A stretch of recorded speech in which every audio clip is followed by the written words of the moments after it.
Mi nombre es Martín Lee, residente de cardiología del Hospital Italiano de Buenos Aires. En esta charla vamos a hablar de lo que es el tratamiento antitrombótico en la enfermedad vascular periférica. Un poco la guía y el esquema de esta charla se fundamentaron en lo que es el consenso del año 2021 de la Sociedad Europea de Cardiología para el manejo terapéutico de esta enfermedad.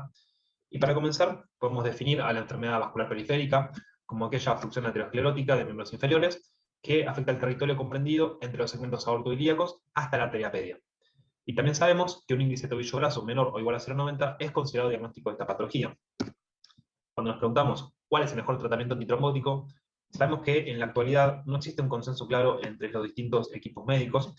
Esto se debe en parte a que existen varias barreras aún para que se pueda alcanzar el tratamiento óptimo. Es una enfermedad que, para empezar, se encuentra subdiagnosticada. Es una enfermedad que también en la comunidad médica, en mi opinión al menos, se encuentra subestimada. Eso lleva a que haya poco consenso en cuanto a lo que es el tratamiento farmacológico óptimo. Como primer concepto que quiero transmitir, uno no puede tratar algo que no diagnostica en un comienzo. Entonces el primer paso es siempre tener presente esta enfermedad. Traigo a colación una encuesta realizada por el doctor Ignacio Bluro, en el cual se hizo una encuesta a profesionales de la salud, sobre todo mayormente cardiólogos, y lo que vemos es que no existe, por empezar, un consenso claro en cuanto a lo que es la definición de esta patología. Cuando se interrogó a los profesionales de la salud acerca de si existía o no un interrogatorio dirigido orientado a la enfermedad vascular periférica en consultorio, vemos que esto no siempre fue así. Y lo mismo pasó en lo que respecta al examen físico. Vemos que no siempre uno dirigidamente va a buscar esta patología. Cuando vamos a registros internacionales, vemos en lo que respecta al tratamiento farmacológico, que en aquellos pacientes que eran vasculares y coronarios, se tendía a hacer mucho más para fomentar el tratamiento tanto médico como higiénico-dietético, pero en aquellos pacientes vasculares aislados, vemos que no siempre se hacía tanto hincapié.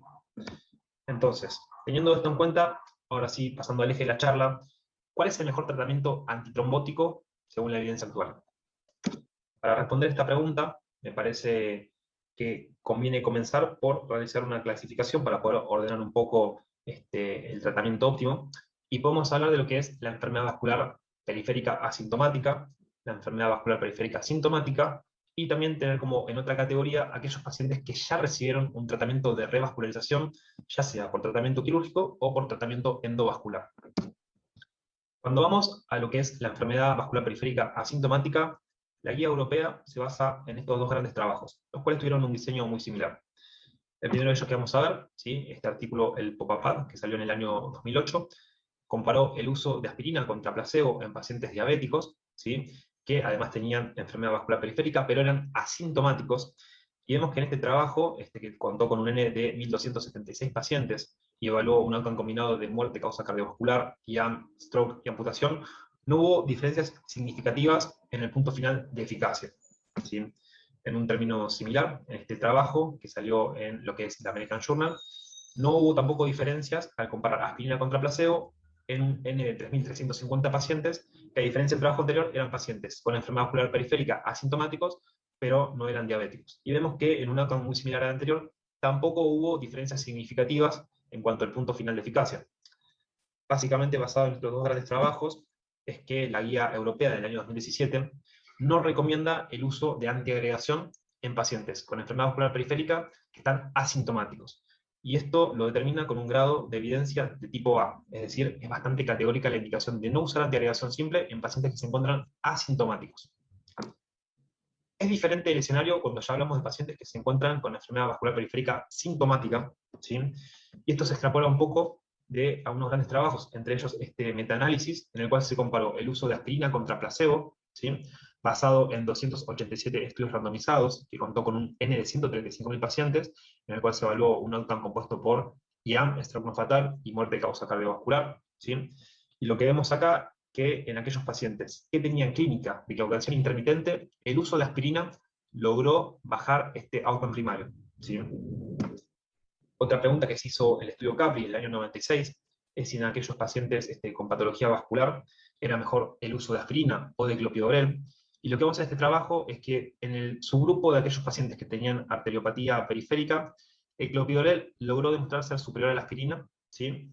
Con un 23,8% de reducción del riesgo relativo, ¿sí?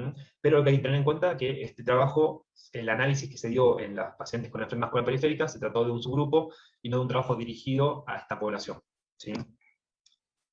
Otra de las preguntas que se hizo el trabajo Carisma en el año 2006 es si era mejor el tratamiento con simple antiagregación o con doble antiagregación en aquellos pacientes con enfermedad vascular periférica sintomática, y para eso hicieron un trabajo randomizado que contó con 2.838 pacientes. El MACE fue el outcome a analizar, ¿sí? Y lo que se vio en este grupo es que no hubo un beneficio en el uso de doble antiagregación por sobre la simple antiagregación, y sí vemos que hubo una mayor cantidad de sangrado moderado. Un poco basado en estos trabajos que se revisaron, es que la guía europea del año 2017 recomienda fuertemente, con la indicación de tipo 1, grado de evidencia A, usar simple antiagregación en aquellos pacientes que tienen enfermedad vascular periférica sintomática, y existe ya, digamos, con un grado de evidencia menor y con un grado de indicación también débil, que tal vez el clopidogrel podría ser superior a la aspirina.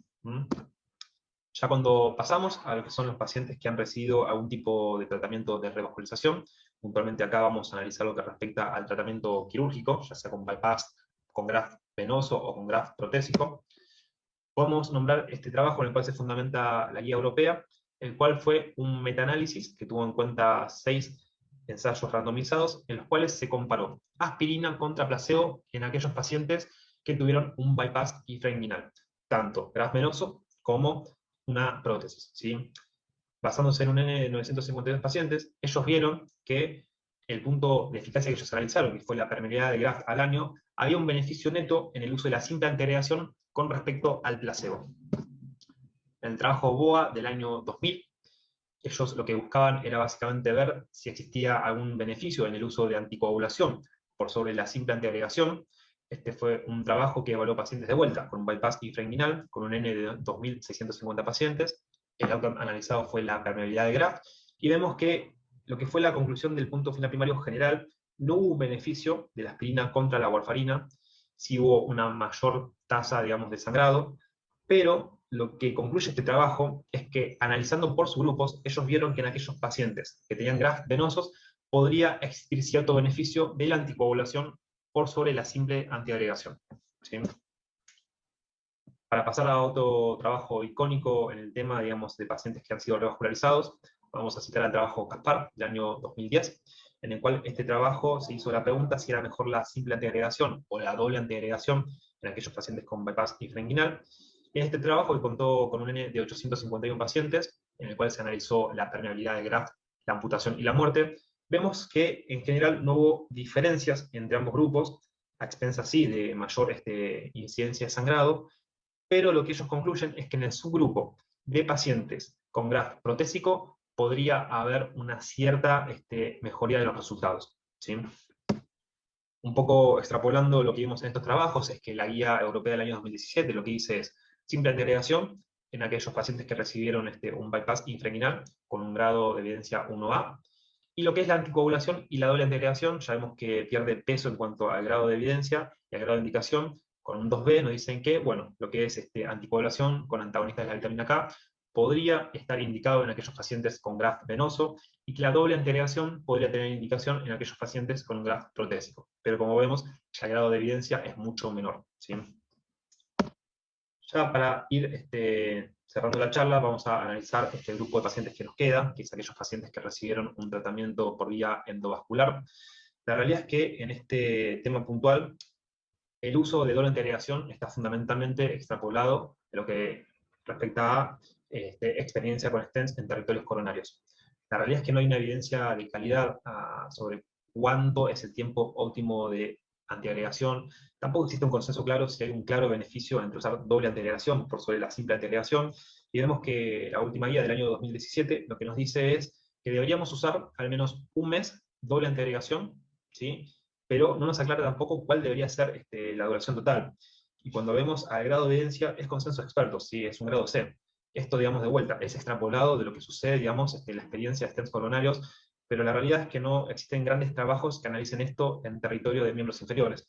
Existen algunos trabajos como el Mirror, que intentaron de alguna forma resolver este interrogante, pero fue un trabajo del Mirror que fue, primero, un N muy pequeño de 80 pacientes, y el punto final primario, digamos, no fueron puntos duros los analizados, y es por eso que las guías actuales no cuentan con un grado de evidencia suficiente para hacer una declaración con firmeza, ¿sí? Ya como último trabajo a revisar, me pareció importante incorporar a esta charla a lo que es el Voyager, el trabajo que salió del New England en el año 2020, en en el cual se propone un esquema de tratamiento novedoso, que hasta la actualidad no se venía realizando. En este trabajo los autores proponen un esquema de rivaroxaban más aspirina, y es por eso que hicieron este trabajo, el cual incluyó pacientes post-revascularización, tanto quirúrgica como por procedimiento endovascular, ¿sí? Y en este trabajo los autores enfrentan lo que es aspirina contra aspirina y rivaroxaban 2,5 cada 12 horas. Fue un trabajo que contó con un N de 6.564 pacientes, y el outcome explorado fue un combinado entre isquemia de miembros inferiores, amputación, ocurrencia de infarto, stroke o muerte de causa cardiovascular, ¿sí?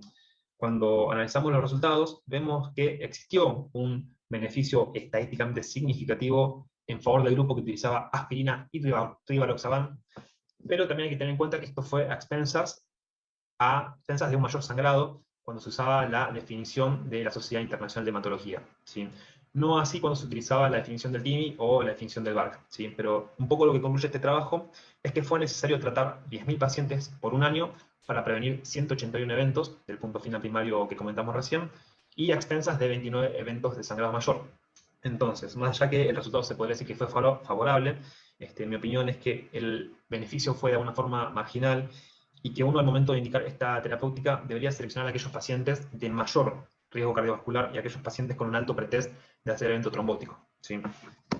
A modo de resumen, entonces, de todo lo que comentamos recién, ¿sí? Vemos que en aquellos pacientes con enfermedad vascular periférica asintomática no estaría indicada ni la simple antiagregación ni la anticoagulación. Aquellos pacientes sintomáticos, la evidencia actual va a favor de usar simple antiagregación. La discusión clopidogrel, podríamos decir que, basado en el estudio Capri, habría cierta evidencia de usar clopidogrel por sobre aspirina, con un grado de evidencia no del todo categórico. Y ya cuando pasamos a aquellos pacientes que han recibido revascularización, ya sea quirúrgica o percutánea, vemos que en lo que respecta a revascularización quirúrgica, en principio lo que tiene evidencia es usar simple antiagregación. Después uno puede poner en discusión si es mejor la doble antiagregación o anticoagulación, que eso sería reservado para pacientes que tienen determinados procedimientos quirúrgicos, y el tipo también de graft que se utiliza, dependiendo si es venoso o protésico, según lo analizado en los trabajos previos. En lo que respecta al tratamiento percutáneo con stents, la realidad es que, como dije previamente, todo esto se extrapola de lo que hacemos en territorio coronario. Y yo creo que esta área fundamental es donde nosotros podemos, de alguna forma, construir mayor evidencia a futuro, porque hoy en día nos estamos basando simplemente en lo que es consenso de expertos, ¿sí? Entonces, como conclusiones de esta charla, podemos decir que la enfermedad vascular periférica es muy prevalente, se asocia a una alta mortalidad. En mi opinión, falta aún mayor concientización en lo que es la comunidad médica, y eso se extrapola a que la evidencia actual, digamos, no es del todo sólida, y varias conductas que tomamos se extrapolan en lo realizado en otros territorios vasculares. Y yo considero que aún, al día de hoy, todavía faltan explorar alternativas terapéuticas con ensayos randomizados de calidad para poder fundamentar nuestras conductas con un grado de evidencia elevado.